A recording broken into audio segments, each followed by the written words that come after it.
met my friend who was dating Mike Ness at the time.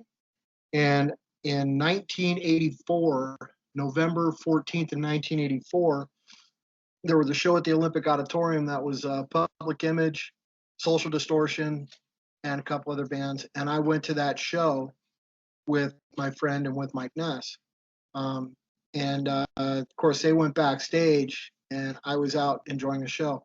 I was scared, man, because I was 15. It was the week before I turned 16, because my birthday is November 27th. This was November 14th, so I was just about to turn 16, and this was probably the pinnacle of my turning punk rock, so to speak.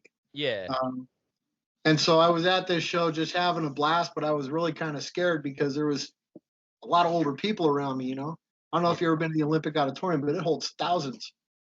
And so what happened was I saw the show, had a really good time at the show. I was pretty much by myself. I saw some of my friends that I knew, but I hung by myself. And at the end of the show, I was going to go meet Jackie and Mike back at the car, and we were going to go back to Orange County. When I came outside, there was like a line of people all along the whole outside of the Olympic Auditorium. They had tickets, but the fire marshal wouldn't let them in.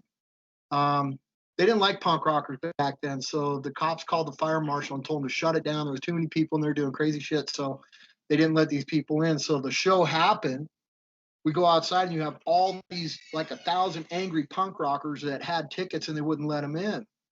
So when I'm walking out, you could feel the vibe, man. You could feel the tension. I'm real young, so I'm getting kind of scared. I don't know what's about to happen. Across the street from all these punk rockers, there was just lines of cop cars. And right when I walked out, I took maybe 5 steps down the block, because we were parked a good, probably half a mile away from the Olympic Auditorium.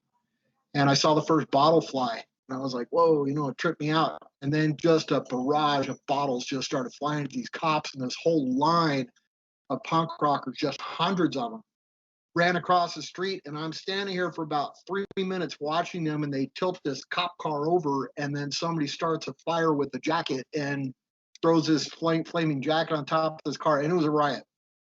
So cops started spreading all over the place. Paddy wagons came out of nowhere, like they were prepared for this. So I ran down the west side of the building, and I turned to go, let me see, I turned to go sat down the south side of the building towards where the car was. And I passed the back of the Olympic Auditorium, and there was this alley. And by this time, people were scattered everywhere. There was literally hundreds of people in the street, just running and rioting and breaking shit. And I looked down the alley, and I saw a silhouette of 2 people running. It was 2 girls, and they were running, and the silhouette got bright because this cop car came up behind them in the alley with the light shining on him. And he sped up, and he ran him over, and then he backed up and ran him over again, and then skid back out in the street. And then I realized this is a serious freaking situation that's going on. So I started running.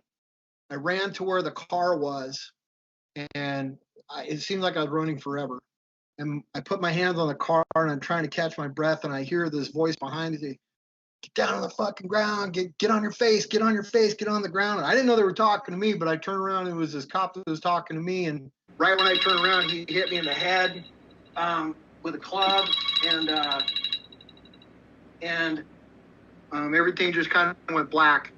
I hit the ground, and he was beating on me, and then he was joined by probably a half a dozen Foothill Division LAPD officers that were beating on me. And I was on my back, and I'm trying to deflect, blows from these clubs. They were just coming from every direction. They actually reached down and turned me over and started beating on me from my back. And then what seemed like forever, I remember one of them, this female officer, said, "Let's kill this one and move on." And I remember looking at him going, "You're going to freaking kill me right now?" So I was tripped out. They cuffed my hands to my feet with plastic cuffs, and they picked me up like a suitcase, 2 cops on both sides. And I looked up, and that female officer, she kicked me in the forehead, and everything went real black, because I'd already been hit in the forehead with a club. I was pretty clubbed up. I was pretty screwed up. They threw me in the back of this paddy wagon, and they took me to LA County. And they called my parents, and and that's where shit really got kind of crazy.